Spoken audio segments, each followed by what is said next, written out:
96.7 The River. Hey, Adam here. I made an old guy cry yesterday. And that's not usually the type of thing I take pride in or I want to share, but in retrospect, I don't regret it. I'll tell you why.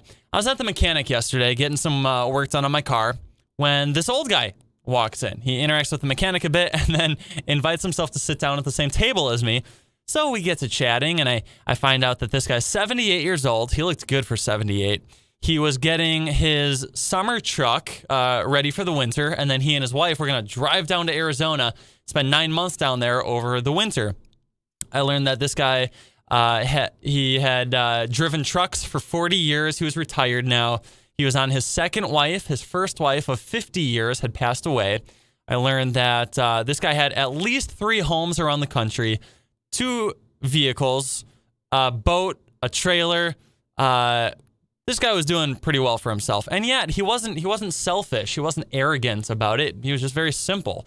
Well, it seemed like we were having a moment, so I asked this guy a personal question. I asked, in 78 years, what's something you're most proud of? And he sat back for a minute and thought before answering, I guess my kids. And he went on to tell me about how great his kids were. They didn't smoke, they didn't drink, they hadn't been in any trouble when they were younger. And as he's telling me, his eyes start filling up with tears. I never caught this guy's name. He left before I did with a simple nod and wished me luck.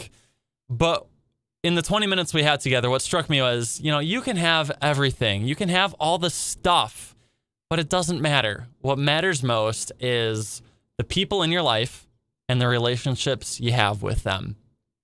And I just felt like in the 20 minutes we had a really neat moment together. And I made him cry, but I think for the right reasons, and I don't regret it.